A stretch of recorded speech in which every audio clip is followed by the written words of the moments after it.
And welcome once again to another edition of River Valley Rhythms. I'm your host, Steve Allison. I'll be with you for the next, maybe 45 minutes or so. And you're tuned to WESU in Middletown at 88.1 FM. We're also on the internet at wesufm.org. And my guest is a multiple appearing, or yes, he's appeared here many times, Dr. Roy Lisker. Roy, how are you today? I'm just fine, thank you. Good, good. And, I see you in a new light. You're without your glasses. Right, that happens. Okay. Right.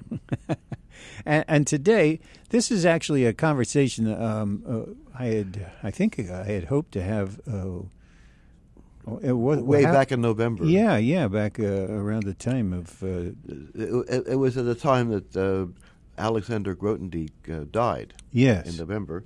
Right. And he is so famous and so obscure at the same time. Yeah. And I knew him. And the way I got to know him is so extraordinary. It's such a big adventure that you put it all together, it'd be a great program. In fact, I'm not sure I have enough time to cover all that. And we'll do as much as we can. Right. Yeah. So, because I know a little bit about it. It's a fascinating story, and so it's great that you're here to share it. So right. So I have it into different categories, and so I'll just go the first. The first is, why is he so famous? Right. And it's not like Isaac Newton. Isaac Newton, he gave us the laws of gravity, and he gave us the calculus, and other people like that who gave us dramatic things like Turing. Turing helped to win World War II with his cracking the Enigma code. Yeah. His work is not easily translated into so-called practical terms, and not even to the terms of people who might have gotten, for example, like a college degree in math. His stuff is even beyond that. For the most part, you have to be a researcher. Very esoteric to understand how famous he is. But just to be very brief, he developed a certain field called algebraic geometry. Now, if you know anything about analytic geometry, René Descartes in the 17th century was able to show you could graph curves on a graph, and you have equations to describe them. Right. Well, algebraic geometry is a more general thing than that, using abstract algebra and using polynomials and complex variables and so forth and so on. Now, what Grothendieck did was he took about 6 or 7 fields of mathematics that had all been developed independently in the 19th century. And he found some unifying themes that connects them all. Wow. And I'll just go over them. Algebraic geometry, right? Mm-hmm. Abstract algebra. When you learn the new math, you learn abstract algebra. Right. And solving polynomial equations, and then logic. Gödel's theorem and Russell's paradox and topology. If you have a shape and you bend it out of shape, and what stays the same is a topological invariant, continuity, and then complex numbers, complex functions, analysis, and number theory. In fact, Fermat's last theorem, the famous proof of Fermat's last theorem, depends to some extent on his research. Oh. You see. So he worked something like 12 or 16 hours a day. Wow. He was absolutely possessed fanatic in mathematics from 1950 to 1970. Well, and he had that big overview. He was able to take these different fields and see them. Greatest capacity for generalization that you could imagine. But a lot of fields now depend upon his work. And algebraic geometry, for example, that subject, he completely made it his own subject. It was a subject he had developed in the 19th century, but he just changed everything and the whole point of view. Oh. So now his ideas, which unified this, aren't all that many, but it's the way he uses them. And I just mentioned them because they don't sound like mathematics. Oh. They sound like just words, like sheaves, schemes, categories, topuses, motifs, Grassmann manifolds, Zariski topologies, etc., etc., etc. These things, he was able to do these things and just combine them in ways that could just solve very difficult problems. And more than that, he developed a whole vocabulary for describing things. So he's very famous. And do these all use complex formulas to? No, these are ideas. Oh, okay. Ideas. These are ideas of algebraic objects. All right. Or geometric algebraic objects, logical constructions, and so forth and so on. If people who have studied like the new math. They learned rings and fields and groups and things like that, modern abstract mathematics. I could explain in the beginning at least what a scheme is, and that would give an idea of where he begins. Yeah, okay. So that's the person. Now, in order to show his role in mathematics, we know is famous. He won the Fields Medal. Well, I'll come to that in a moment. Oh, all right. But his background is fantastically interesting. Starting with his father. His father was called not Grothendieck, but Sasha Shapiro. Really? He was a revolutionary in Russia in 1905. Only about 16 then. He belonged to these different anarchist groups that tried to assassinate the Tsar. And all of his people working with him were rounded up, and they were all executed. But he was sent to Siberia because he was 16. But what they do is they threw him into a dungeon in Moscow, assuming he would just rot to death. But he had influential friends who got him out and had him sent to Siberia for life. Oh, wow. Right. Now, so he tried to escape, and in order to get him, he was shot at, and he lost his arm. And he was there for 12 years. So in 1917, the Russian Revolution, and that's it. So he was released. He was a national hero. Right. But by 1922, he and his friends were all fighting Stalin and the Bolsheviks. So he had to flee again. So he was the White Army? Is that? Oh, no, the anarchists. Oh, the anarchists. Okay, the anarchists, yeah, right. Yeah. And so he fled Russia with a number of other anarchists, 22, and came to Belgium, France, and Germany, and finally ended up in Germany, in Berlin, where he met his wife. Now, his wife was called Hanke Grothendieck. Oh. And you see, the Grothendieck's actually are Germans, but they came over from Holland, like in the last century, in the 19th century.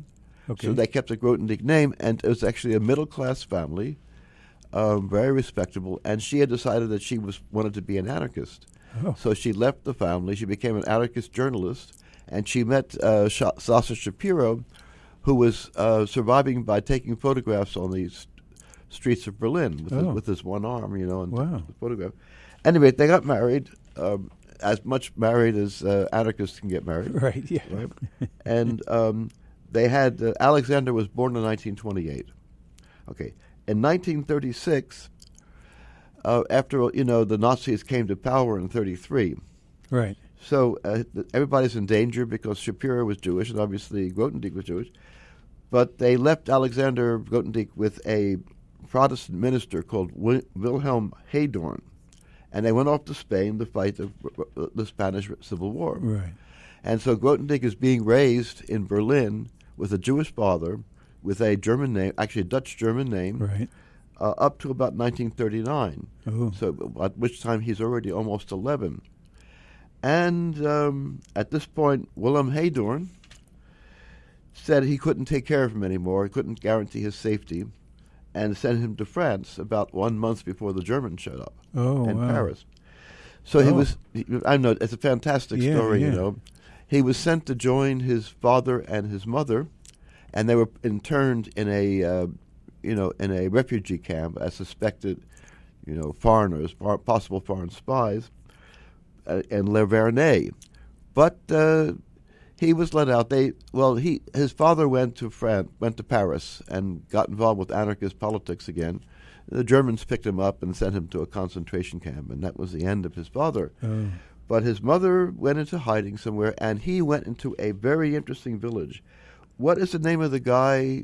Haley, the faculty at Wesleyan, Doris Haley's father. Doris Haley. Yeah. What about her husband? What's his first name? Oh gosh. Anyway, Haley wrote a book called "Lest Innocent Blood Be Shed," about this utterly amazing village in the south of France, in the mountains, which was directed by a man called André Trocmé, who was a Protestant minister. And Protestants are rare in France, but when they do, they're exceptional. And the entire village was dedicated to sending Russian, Jewish immigrants and other refugees off to Switzerland. Oh. And also hiding the ones who were there, and Alexander Grothendieck got his first education in mathematics and other things at this town called Le Chambon de Lignon, which is Chambon on the Lignon River. Okay. And so here he is being raised in this extraordinary village. His father was killed. His mother was hiding in the south of France. And in 1944, 45, that's the end of the war. Mm-hmm. And he joined his mother in Montpellier, which is a town not too far from the Mediterranean. Capital of Vermont. It's spelled differently. That's Montpellier. This is Montpellier. Okay.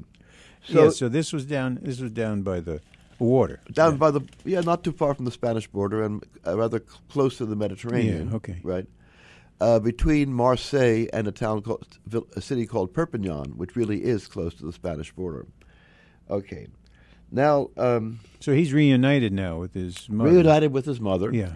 And his father is dead. And he's about, 15 now? Well, 16? 46. He was born in 28. Born in 28. Okay, so he's 18. 18, right. And so for a while he works as a farmer, as a farmer's assistant, as a laborer on farms. Okay. But then he goes to the university, and they see he's very bright in mathematics. They don't see he's a super genius. He's still 18 and... yeah, he's young. Would you like me to get you some water? Some water, yeah. All right, now you keep on with this. Yes, I'll hear you out there. I'll get your water. Right. So in 1946, 47, he enters the University of Montpellier, also called the Université Paul Valéry, after the poet Valéry. So they saw he was very bright, but didn't see that he was a genius of anything of that sort, and they sent him to Paris to give his go to graduate school. Around 1950. So he had done original research, but right away he saw that all the original research he had done in Montpellier had been done by other people. It was original to him. It was original to him. He invented it totally himself, but it had already done by other people. Yeah, okay. So he studied in Paris, and he went to a university in a city called Nancy, which is Nancy in English. Oh. Nancy. And there were a number of mathematicians who were well-known and famous, Serre and Dieudonné and other people, and they gave him problems to solve. So do you think he went there because of those mathematicians? Yes. Yes. Oh, he did. Okay. Yes. All right. And immediately he soared way, way, way, way to the top. No one had ever seen really? anything like him. He was like a phenomenon. Oh. So he just took off when he got down there. He just took off. By that time, by the 1950, we're talking about, age of 22. Yeah. He just goes wild. Wow. He's always been very eccentric, to put it mildly. And one of his manifestations of his eccentricity, he could actually work like 60-hour weeks on just pure mathematical research, which is extraordinary. Yeah, really. He was really driven. And so he proceeded to turn out thousands of pages, totally transforming the landscape of all the fields he worked in, went back to Paris, and began to become teaching and also to direct some of the famous institutes in Paris, one of which is the Institute for Advanced Study, which is Institut des Hautes Études Scientifiques, the Institute for Higher Advanced Scientific Studies. And he also worked at the Collège de France. Collège de France is the place where you have distinguished professors give public lectures. Otherwise, they're free to do their own research. Oh. And he worked at a place called the Institut Henri Poincaré, which I go to every year. Oh, okay. I find a chance to do so. So here he is. From 1950 to 1970, he's this phenomenon of students from all over the world coming. He's holding these classes. He builds up these thick, texts of his research, much of which is still unpublished. Really? Yeah. Has it been looked at least? Oh, it was used as teaching notes. Yeah, so okay. The students had teaching notes, but his own work was not published. Huh. All right. We come to 1970. And how old is he by 1970? Well, 30, so 42. He repudiates mathematics. No. He repudiates mathematics. What do we need mathematics for if the world is on the brink of destruction with the arms race? Oh, right. He now proceeds to either quit or get himself fired or sabotage every job he has in Paris. He Wow. really super burnout like you couldn't imagine. All right. Yeah, he didn't want to go quietly. He did He not. wanted to be forced out. But he also made it look as if he was leaving for highly moral reasons. He suddenly discovered military contracts at the IHES. He'd been there for 20 years. Yeah, just found them. Right, and I could tell you lots of anecdotes. I'll tell you one anecdote that. All right, he offered a series of lectures at the Collège de France. You might have heard of Lévi-Strauss and other famous. Right. Well, they give lectures at Collège de France free of charge, and at Shakespeare they're completely free to do what they want. Right. And he offered a series of lectures on algebraic geometry, his own subject. Dozens, hundreds of people from all over the world came to these lectures.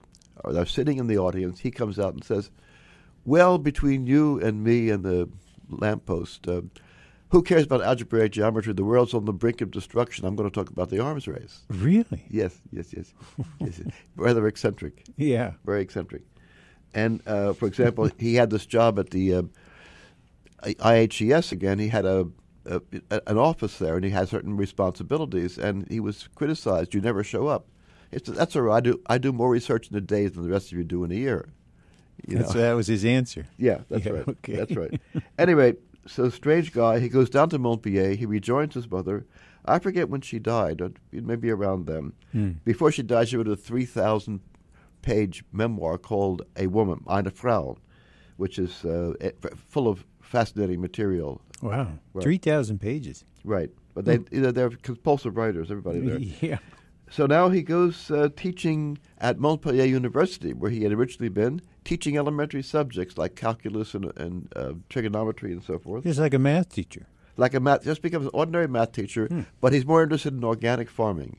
Gets his own farm maybe 20 miles away from Montpellier, and he develops organic farming. And I can tell you many stories. He's very eccentric to say the least. But he's eating well. Well, that's also questionable because anyway, maybe he was. No, he was. In fact, I could say that he was because he invited me to breakfast once, and he was eating with it. Yeah. Okay, so now around 1985, I forget exactly what it was. He takes early retirement, right, from Montpellier, and he goes out to Le Vaucluse. Vaucluse is a part of France near which includes the town of Avignon. Okay. All right. And he goes to the Vaucluse, and he gets himself a kind of shack or a cottage, and he starts living like a hermit. Like a stone cottage or a stone cottage. Yeah, okay. I have pictures of it, in fact. Yeah, okay. And and he does. He's still doing some mathematics, but it's not showing it to anybody yet. He's also writing voluminously, memoirs. And also writing manifestos and things that the government must do that he insists and so forth and so on. So was he looking at all to publish any of that, or he was just writing it for his own? He was just writing it, except that he now came up with a memoir called Harvests and Sowings, Récolte et Semailles, Harvest and Sowings. It's a translation from the Bible, as you sow, so shall you reap. Yes. All right. So he wants to get this thing published. But at the same time, around 1988, the Swedish Academy, which normally gives the Nobel Prize, creates a new prize called the Crafoord Prize, because Nobel didn't like mathematicians. That's a legend. Oh, really? Right. But the Crafoord Prize would have given him 800,000 francs, or $160,000. And he rejects it. He rejects the award and the prize, and he writes a letter to Le Monde, the newspaper Le Monde, in which he explains his reasons. The world is waiting. There's an apocalypse is coming. Science is so corrupt you can't cooperate with anything. These prizes just advance that corruption. And I have lost faith in everyone and everything. But I know that a new millennium is coming after the apocalypse. And I've written this 2,000-page memoir which will explain everything, and you will all understand. It's one of the most important books ever written, and you must all go out and read it. Okay. At this point, I read all about this in the newspapers. I said, I must go see him. I had just come into France. It was May of 1988, and as usual, I had virtually no money, but I had a violin, and I had a tape recorder with orchestral tapes. Music -1, you can get the orchestra without the soloist. Yes. So I had the violin and the orchestral tape. Nice, yeah. And I started going down to the south of France, playing violin concerts in the plazas and street corners and malls. Right. And finally got to Cannes. Well, I went to Dijon, Lyon, Valence, Avignon, and finally ended up in Cannes. And all these adventures were covered in my newsletter, Ferment. The whole thing is the quest for Alexander Grothendieck. Okay. If people want a copy of that, they can get $22. Right. And that's at ferment.org. Ferment. You can get it at ferment.org. Yeah. But I used to sell it as a booklet. Right. Back in the days booklet, before the internet. Right. And it's my adventures on the road were also exciting. Just like his adventures. And finally, I end up at Montpellier, University of Montpellier. And so this is 88, right? 1988, in June of 88. There are 2 teachers there who knew him. They're not geniuses. You say genius to me someone like Grothendieck. There are very few Grothendieck geniuses. They're bright, of course, they're mathematicians.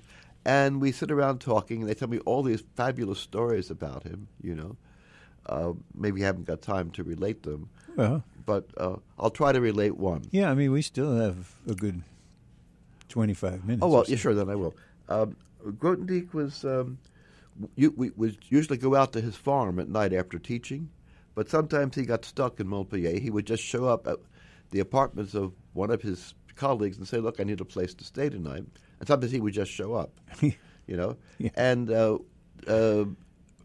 Christian Mayol. Christian Mayol was a mathematician from Chile who had been put in a camp by Pinochet because he was a communist. But they let him out. He came to France, got a job at Montpellier.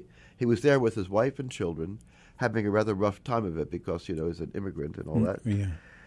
They go out somewhere, and they come back in the evening, and they open the door. They see the door of the apartment is wide open. Ooh. Right? They go in.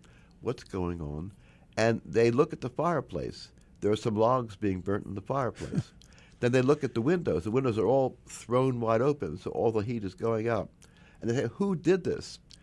And they find Alexander Grothendieck lying in the bathtub, sound asleep, totally naked. But you see, he just made himself at home, didn't he? Yeah. Well, it's a bit off, a bit off somehow. Yeah.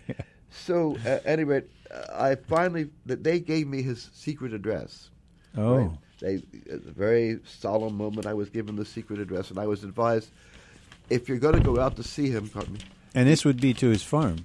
To his farm, yeah. his farm out there in the Vaucluse, not far from Avignon. Yeah. A town called Montmoron, which is a kind of museum town. They have archaeological museum there. Oh. And so they advise either just go out or write him a letter and go out before you get a reply, or just to invent the whole story from beginning to end. It won't make that much difference. Well, I didn't agree with him about that. Oh. But I went out. I wrote him a letter and went out immediately to see him without waiting for a reply. And I got to Avignon, and I was feeling sort of sick. I'd been on the road a lot, very hard, and so I stayed in Avignon about 2 nights. In the meantime, he received the letter. Right. He called the phone number of the place where I've been staying, right, and said, "Who is this guy? This American? Well, he didn't know you from anywhere. I never receive visitors. I'm a hermit, And she says, "Well, that's true." He said that, but he said he would. That's why he went out without waiting for your reply. And he says, all right, thank you, I'll deal with it. So he calls up some friends in the neighborhood, Yole and Tiberio. Yole is a French, Russian, Jewish history teacher.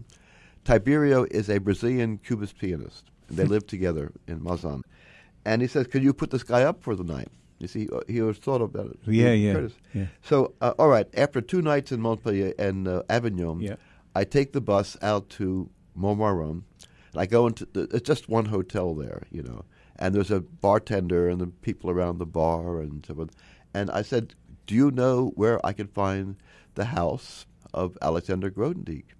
They said, we've never heard of a name like that. Yeah. Weird name. It doesn't even Dutch, German, not French, certainly. So, well, he's the person who rejected 800,000 francs. Oh, him. Yes. Oh, yeah. Everybody started babbling at once, Why didn't give the money to us? Get this guy a drink, And sure. And so what's your connection to him? So they weren't hiding him. They weren't hiding No. him. No. I mean, he would go into town to do his shopping. He Yeah, would go to the cafes once in a while. But so they were wondering about your connection to him. my connection is. So I said, well, I'm thinking of doing an article for my newsletter, and I also have gotten interested. I have gotten a magazine called the Nouvel Observateur interested in publishing the interview. Oh. It was Observateur is one of the big magazines in France, like Time or Life or something like that. A bit more left wing, but basically like them. And oh my God, he's an international correspondent. I see. Now you've raised your level. Oh, absolutely. Yes. So then the owner of the cafe and the hotel goes behind the bar, leaves the bar, takes me in his car, and we go to Grothendieck's cottage. Oh. All right, go to the cottage. It has a stone chimney, and it looks a bit run down, but a nice looking place. So it has a medieval door. It looks to go back to the 12th century. Wow. And I knock on the door, and there's no answer.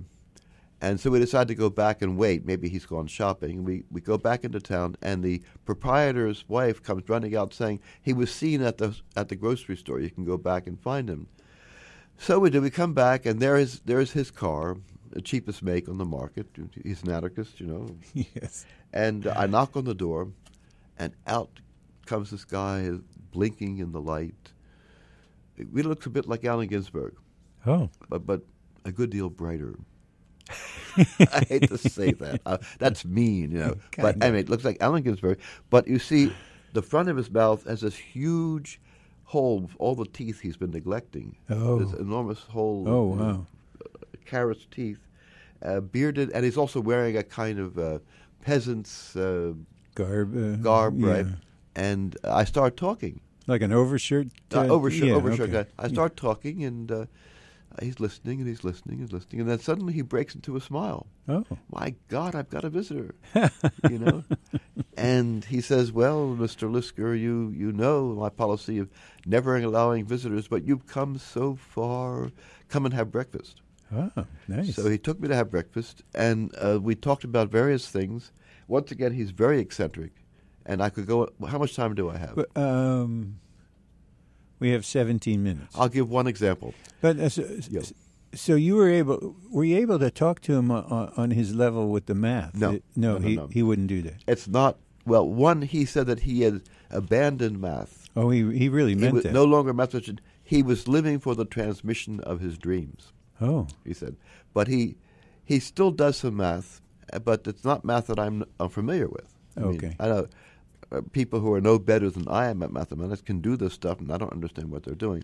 As I said, as you see, the way I opened up this talk, I have some understanding of what he was doing, right. But the details are just too abstract for yes. me, too far off on a different. Right. But I've tried very hard.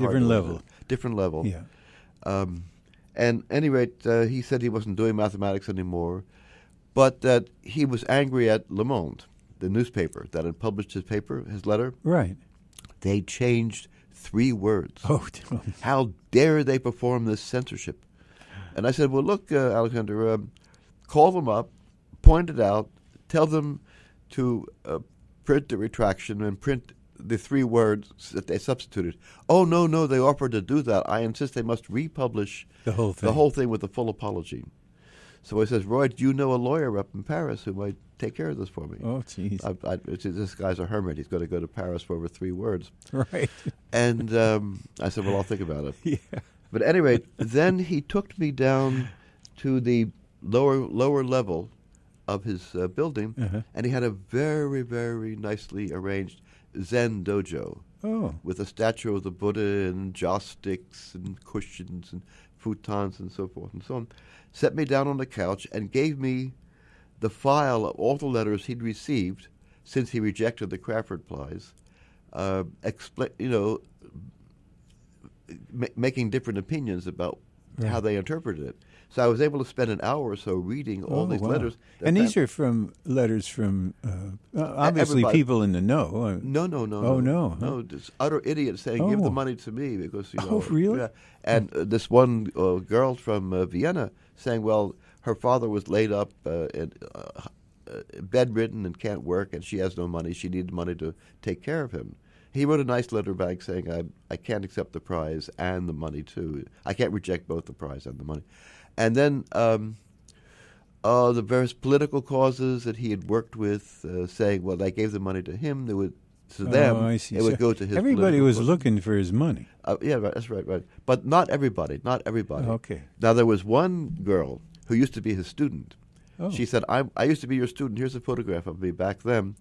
You must accept the prize. I order you to accept the prize. She didn't say spend it to me. Yeah. You must accept the prize and go out and spend it because of Keynes' multiplier principle. Oh, so she used a mathematical Right. principle. If you have 800,000 francs and you spend it, the multiplier principle would raise it to 8 million francs. You're depriving the French nation of 8 million francs.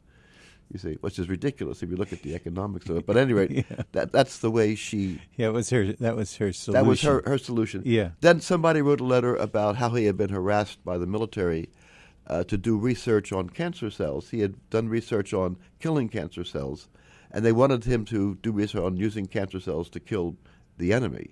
The military they wanted to turn it force him, around. Turn it around. Yeah. And he quit and became an astronomer in Marseille.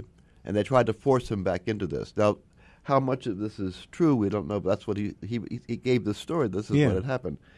And there were some people, like some of the people who had been students with him in that school in the Chambon back in the 1940s. Right. Could they give the money to them, and they would make a documentary about the school and use the money from the documentary to set up a museum? And he went into a towering rage. His letter of reply is just contempt and anger and scorn and how dare you bother me and to remind me of those years and so forth and so on. You think you did something remarkable. Well, they did something that any decent person would have done that, and you don't deserve any special praise. And it's really awful, awful, awful letter. Yeah, he really laid into him. He did. So anyway, and then there were other letters too. Some letters which were sort of as far out as he is, who said that, well, obviously there's a conspiracy against you. The Swedish Academy offered you this prize to silence you. Once they did that, you'd be co-opted. You couldn't criticize the scientific establishment. Okay, so that's that. Yeah. Then he called up his friends. Yole and Tiberio came and took me over to their house. Oh. I stayed overnight there, Yeah. just wonderful, gregarious, outgoing people. And I might have stayed 2 nights. I think I stayed 2 nights. Okay. And then I went back to Paris. And Now, did you get to see him again? Yes, I did. Yeah. Because here's what happened. He wrote me a letter in Paris saying that he had made a mistake in letting me go because he realized that God had sent me to him to translate his book, Recolta Samai. Really? And he should not have let me go. He now offered me to come down free of charge, stay at his place, and translate his book, which will just revolutionize the whole history of the world. And I begged out and then said I was actually going to England to get a translating job there, a much more mundane thing in some engineering books. Sent me $200 for the train. Really? And now I wanted to see him again, and I called up Yole and Tiberio and went down to stay with them, and they called up Alexander. Right. And we met.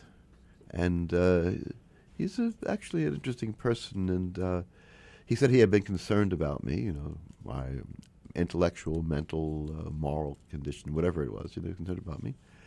And that, well, I think to some extent he knows that he's odd, and sometimes he would do things just to sort of give you the impression he's really odd. He said that people like Plato and Pascal and Descartes would talk to him. And he was amazed to find that they had the same prejudices now that they had then. He might have been putting me on, Yeah. Okay, so... Well, he's the kind of guy who would be hard to tell. Right, I know. Whether he's pulling one over on you or telling the... So we have to... There's another episode after this. There's a whole period after this. But can I ask you... Sure, it seemed to me that you would want to do that translation just to be able to work with a crazy guy like that. Well, is that what it was? I It was told just that too after a much, week huh? or so he would kick me out. Oh, okay. Everybody says the honeymoon is over after about 1 week. Okay. Yeah. Yeah. That was basically it. Gotcha. So you knew that going in. I knew that was going in. Okay. Right. And how do you deal with somebody who thinks that you're sent by God? That's a little. Right. It's a little tough to deal with, I think. Yeah. Right. Anyway, so we're talking about 1988. In 1991, he disappears. Really? No one knows where he is. Oh, wow. Some friends helped him pack his car, and he drove the car off. Oh. And by 1992, I and several other mathematicians in France got together and organized a team to find him. And we found him in the south of France on the west coast near Toulouse, up in the mountains, in a town called Saint-Giron. Once again, a shack on the outskirts of the town. And the friends I had, Lila and Pierre, walked around Saint-Giron with photographs of him saying, have you seen this guy?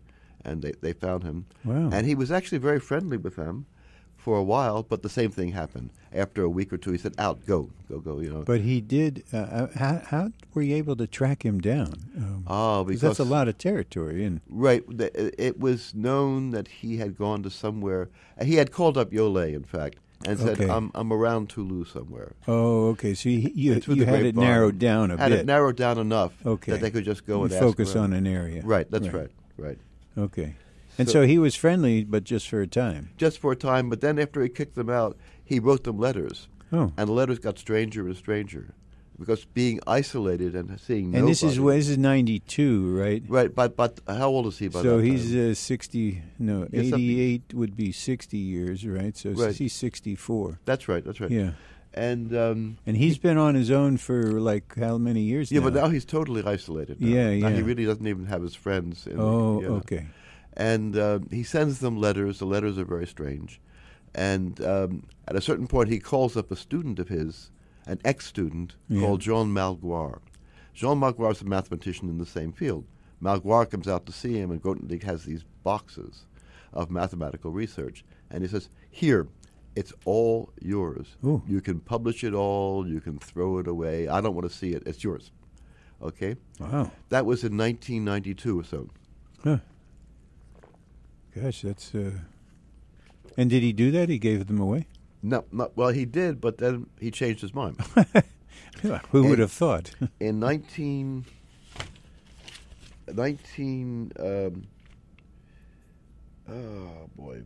have been 2012.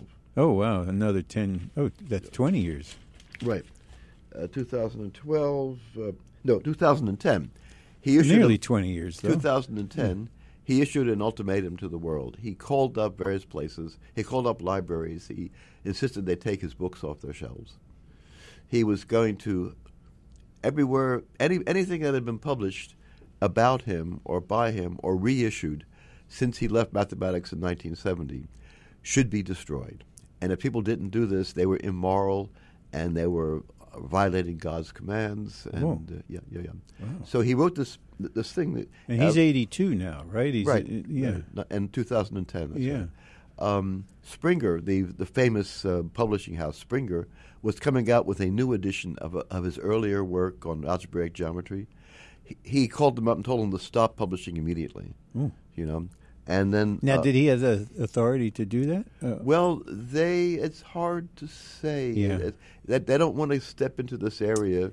There might be a lawsuit, though he's hardly in a position to be able to mount a lawsuit. Right. And there was his own book, this Récolte des Semailles, Yes.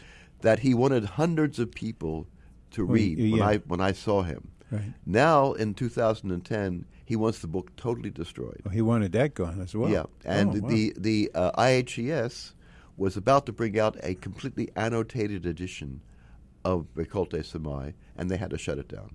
Or else they decided to shut it down. Yeah, rather than to get in the middle of But things. now he's gone, so they can do what they want. Yes. Wow, though. So this is a story. It shows that maybe too much mathematics isn't good for you. Well, yeah, and isolation can be hard. Isolation on can you, be too. very right. Yeah. So wait now. What about those last few years? Right. Well, it's. Did he stay in isolation? He was sort of somewhat unpredictable. Sometimes somebody would show up, and like me, Yeah. he decided he liked them and take them in and invite them to breakfast. And there was one case where I gave somebody his address, and we knew where he was by that time. Yeah. And I said, just go into his yard and call up, and maybe he'll say hello. And so he did. The student called up, and suddenly this horrible moaning and screaming came out of the building.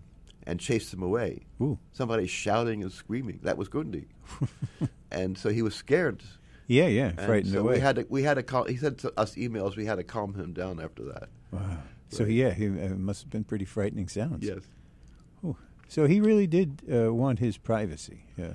You could put it that way, but yeah. it's not reciprocal. I mean, he would, for example, Récolte Samaï, this book is full of denunciations, paranoid denunciations of his colleagues and friends. Oh. Elaborate schemes whereby conspiracies. They wanted to destroy his work. They wanted his name obliterated. So it was not reciprocal. He didn't want them to bother him, but he was not against bothering them. Yes. You see. Yeah. Yeah. So he very strange. Very strange. Very strange. Sort of what the Second World War did to people. Yeah. Oh yeah. Yeah. But it's and he was young. I mean, young. he was a young kid at that time. That's right. Yeah. So it must have been hard for him. And he lost his father. And yeah. Right. And being a refugee and